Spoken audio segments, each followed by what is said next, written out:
The inside story on the issues that affect you and your community. This is Local 12 Newsmakers. Good morning and welcome to Local 12 Newsmakers. I'm Dan Hurley. Ohio is the ultimate swing state that is big enough to matter. All the statewide offices are controlled by Republicans, but Barack Obama carried the state in both 2008 and 2012, and one U.S. Senator is a Democrat and the other is a Republican.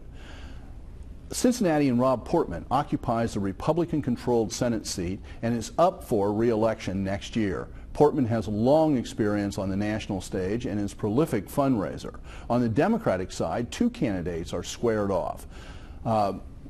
Two candidates who, at least demographically, seem very different. Cincinnati council member P.G. Sittenfeld is 30 years old, a strong vote getter in his first two races in Cincinnati, but began this race with little known outside attention outside Southwest Ohio. And Ted Strickland, 73 years old, who has served as governor for one term and congressman for 12 years. The basic question that many Democrats and observers want to put to PG is, why now and why this race? I'm joined this morning by Senate candidate P.G. Sittenfeld. Sittenfeld grew up in Cincinnati, attended Princeton University for undergraduate school and Oxford University and the City University of London for his master's degrees. He has worked as an assistant director of the Community Learning Center Institute that has attracted national attention for urban educators and helped change the relationship of schools in the community. PG, welcome back. Dan, it is always great to be back on Newsmakers.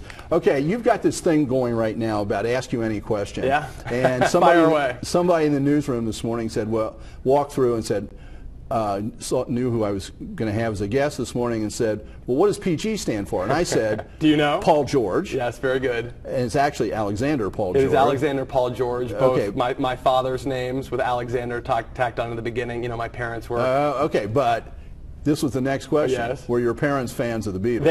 They were fans of the Beatles indeed. So John and Ringo did not make the cut. Although this is true, in my very first race for office here in Cincinnati, I literally had multiple people say, "Did you change your name for the sort of subliminal P&G thing?" And I was like, "No, I've gone by PG since before I could talk." Okay, all right. So let's follow up on the question I just asked. Why this race, and why now? Yeah. You considered running for mayor, and you had only been in office, you had only won one race and been in office for slightly more than a year, and you were weighing that. Now you've been reelected to council in one city in Cincinnati, and now you want to run statewide.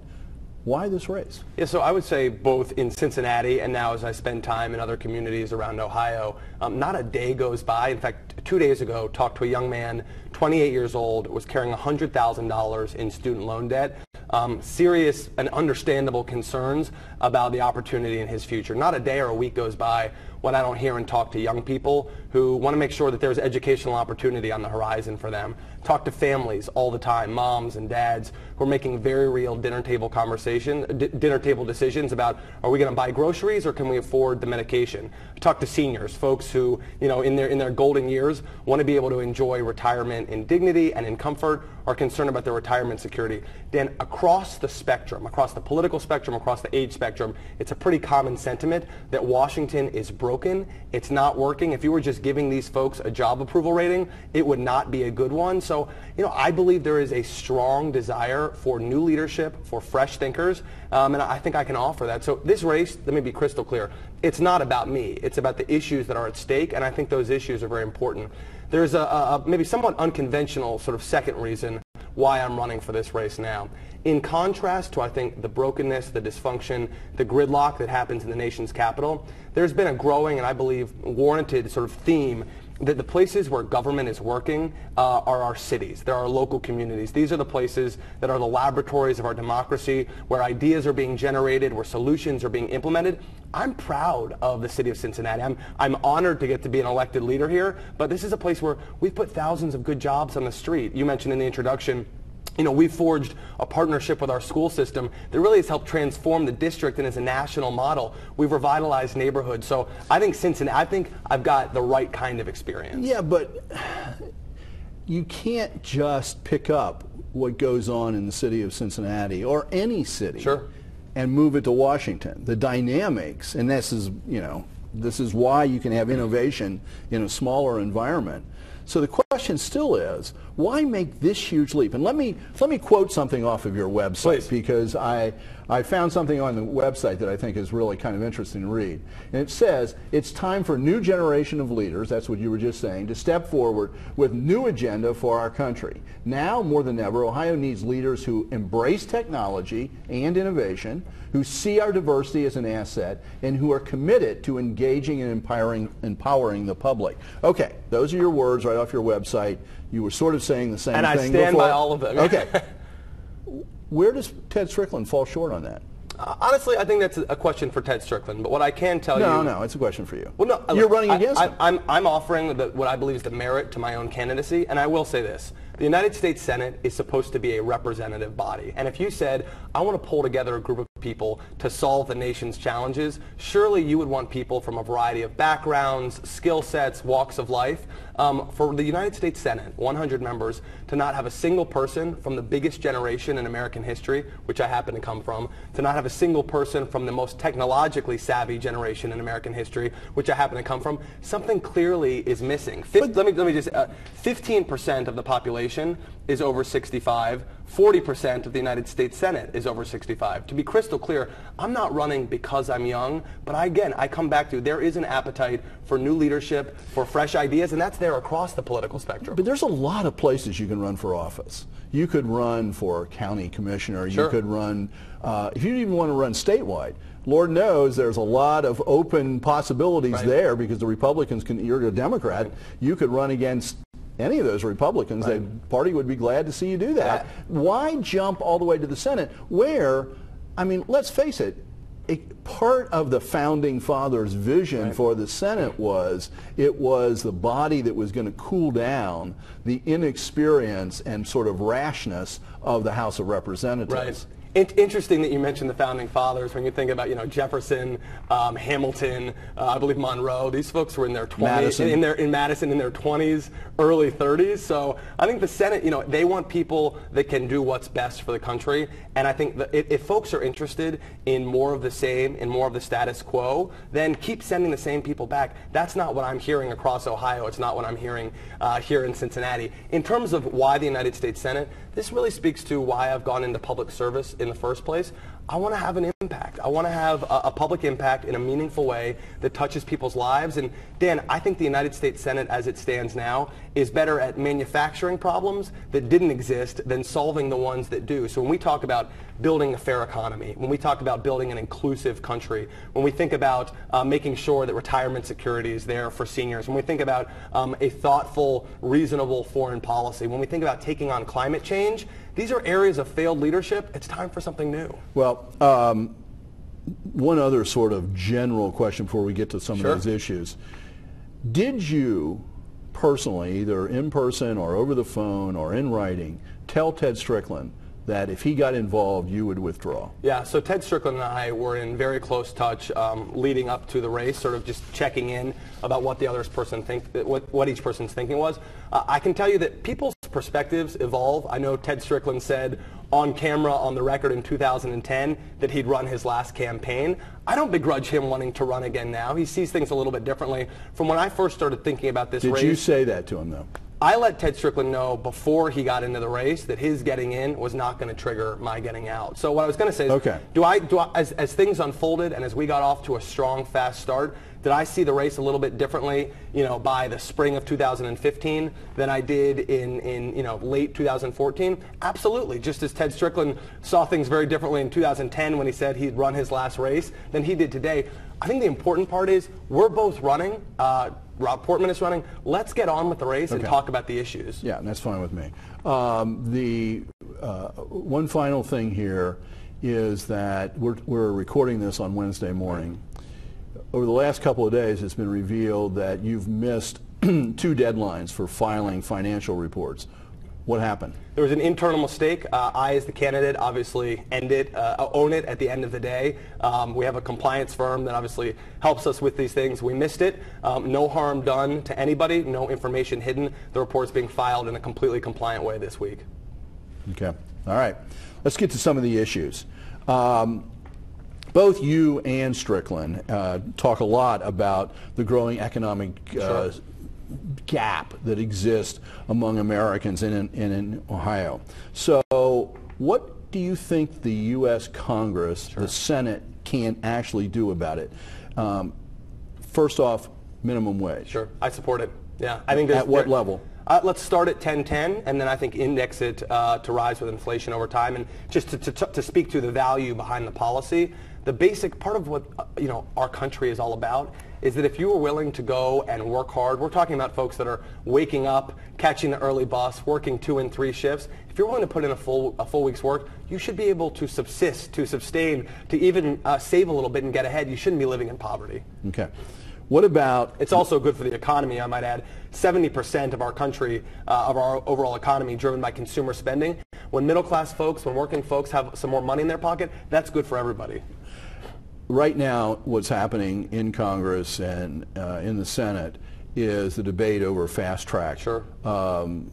Where do you stand on fast track, and also where do you stand on the Trans-Pacific Pact specifically? So taken in order, first of all, I think what sometimes gets a little bit lost about fast track is this isn't just this president's ability to have trade promotion authority right now on this trade deal. This is any president for the next 6 years. I think it's frankly bizarre for Congress to abdicate its constitutional authority of helping oversee and steer international agreements, including trade. So I would have voted against fast track. I think it's appropriate for the Congress to insert itself and make sure that these are good deals. Well, here's a situation where you have a Democratic president who isn't from your generation, but is very youthful, at least in 2008. Compared to the Senate, He's aged a lot in the 8 years. The Oval Office will do that too. Yes, okay. That and hosting Newsmakers. No, I'm kidding.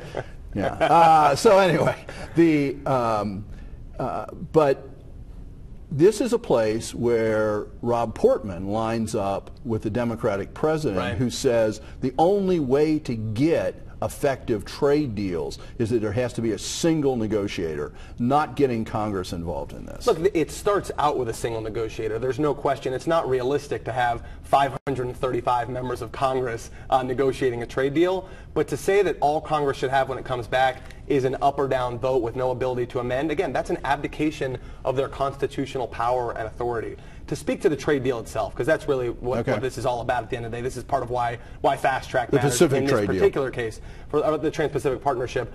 Trade is absolutely a good thing, but good trade is a good thing. Fair trade is a good thing. And I think, we've seen the harmful impacts of NAFTA, especially in a state like Ohio. 5 million manufacturing jobs gone. So would I approve a deal that I thought where our partner countries met high labor standards, high environmental standards, where there was seriousness about cracking down on currency manipulation? Absolutely. Do I have confidence that that's going to happen in this deal? No, and I don't want to pit the American worker, who I have a lot of confidence in a wages race to the bottom against, say, folks in Vietnam who are making $2. We talk about a 10 per hour minimum wage in the United States, daily wage of $2.75 in Vietnam.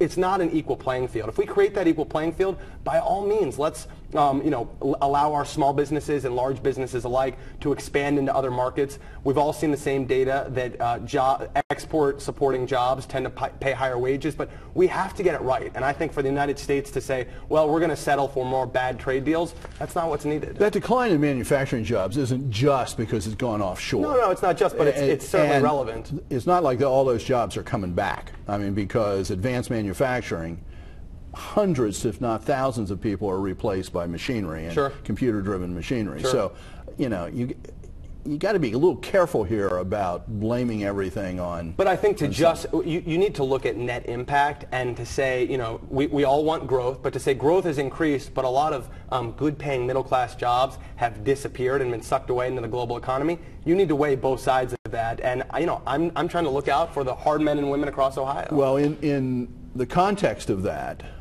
where do unions fit in? Because Scott Walker, who is one of the nominees for president in Wisconsin, cut his teeth when he was first elected about undercutting public unions.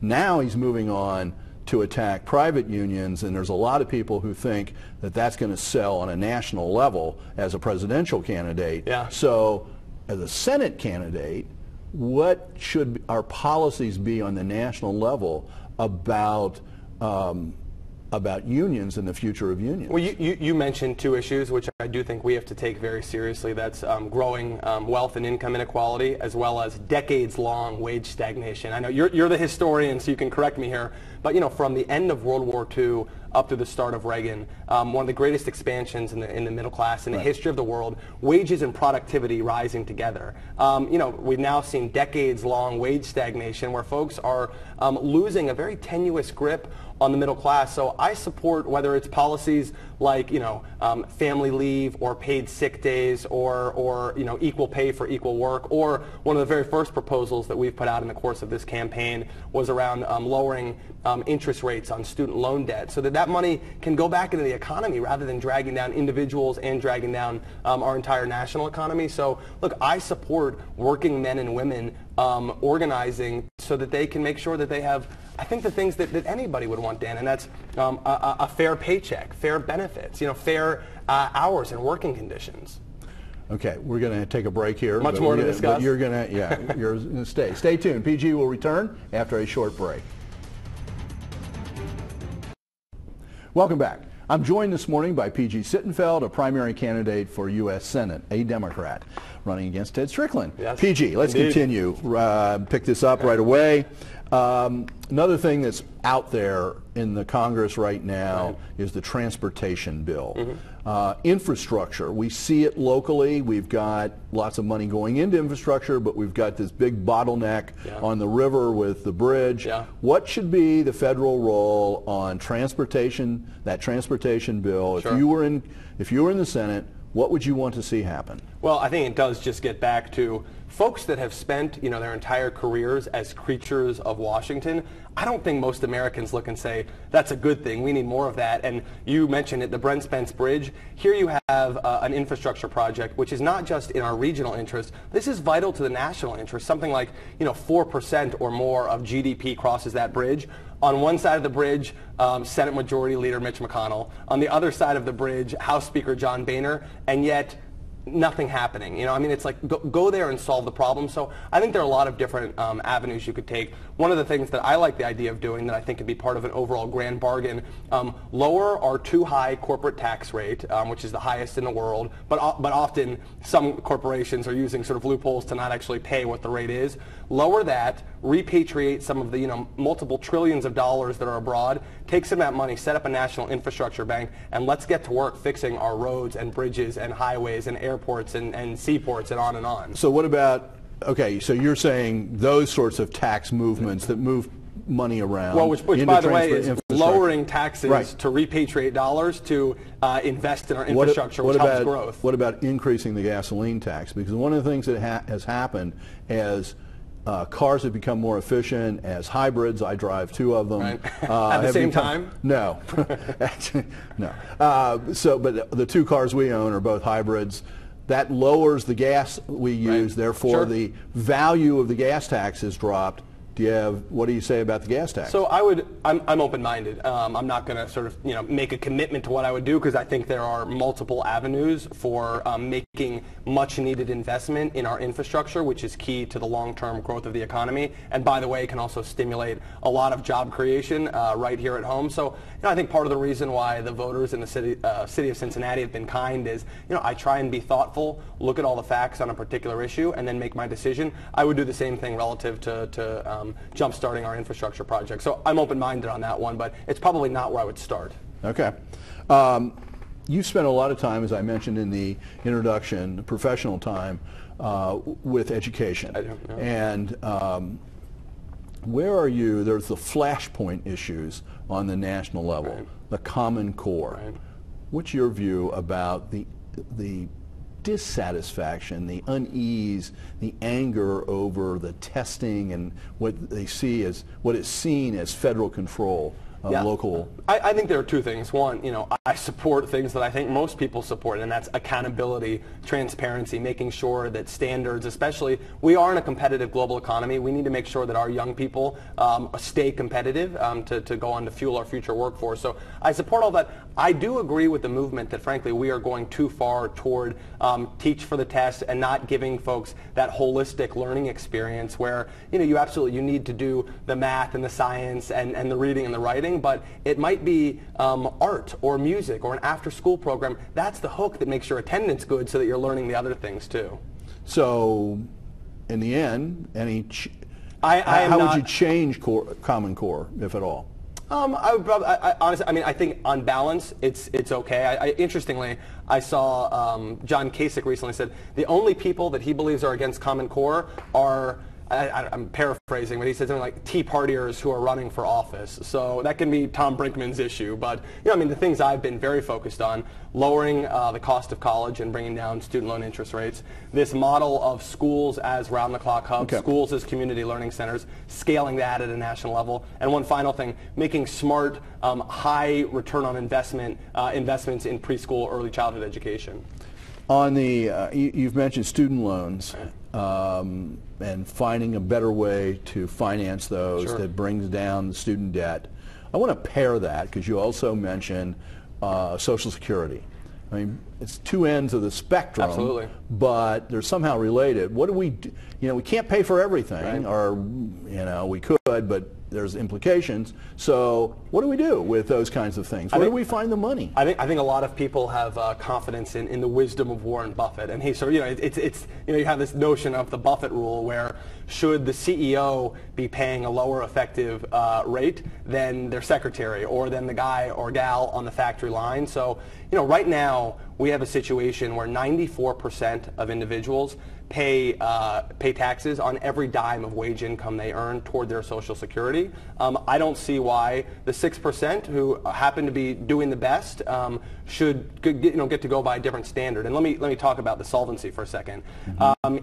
Under President Reagan, 90% of all wage income was subject to the Social Security tax. If you just went back today to the Reagan era standard, you could make Social Security solvent for the next 75 years. I think if a Republican would either have to say that they are fine making what I think would be draconian cuts to Social Security, or they would have to turn their back on Reagan, because that to me is a pretty elegant, fair solution. Again, 75 years of solvency. But the problem with that is that was 30 years ago, and doing it today, that still sounds like a tax increase. Look, no, I think what it's asking people to do, again, to 94% of folks that are already, I think it's asking people to pay their fair share. Okay. I mean, and look, and Dan, one thing I think that people didn't like about Mitt Romney in 2010 was, here's this guy who is paying 11%, 12% in his effective tax rate. People want. Look, I at the local level especially have tried to be incredibly frugal with taxpayer dollars, but people want a sense of fairness in the tax code too. Okay, we have less than 2 minutes left here. I'll talk faster. On the Affordable Care Act, Obamacare, Supreme Court could come out any day with a decision. If they decide that it is unconstitutional for people to get subsidies off the national exchange, whose responsibility is that to find some sort of fix to that? Well, first of all, I think the Supreme Court recognizing this isn't like the Founding Fathers where we can't go back and ask them, what was your original intention? The intention of this legislation, all 2,500 pages of it, is that whether you were buying off a state exchange or off the federal exchange, that you would get access to those premium supports. So I think they're going to stay in place. The reality is I don't think people have a good sense of what would happen. And interestingly, where a lot of the need would be is in deep red states where folks would get kicked off the rolls. So I think a lot of Republican governors would suddenly be saying, what have we wrought on ourselves? Okay, we got 1 minute, so I got time for another question. Yes. You're traveling the state. You're learning about all kinds of places, meeting all sorts of people. Absolutely. What does that mean in terms of your ability to serve as a Cincinnati City Council member? I saw on your Facebook Facebook page, somebody challenging you, I elected you to be on city council, now you're off running. Yeah, I've been deeply involved in shaping our current budget process. I think I may have maybe missed one committee meeting. We've been having tons and tons of committee meeting and full council meetings. So it's an honor to get to serve folks at the city level in the city of Cincinnati. I continue to do that with vigor and gratitude, and I look forward to representing the same way in the Senate. Well, let's see if we can't get you back here I look forward to with your opponent, Ted Strickland. If you want to learn more about PG, go to his website, pgsittenfeld.com, and if I didn't ask the right question here this morning and he didn't talk fast enough, go to the same website, to the Ask PG section, and then you can ask him your question. So thank you for making Newsmakers a part of your Sunday morning. Join me again next week for the discussion on minority business development in our region. Have a good week.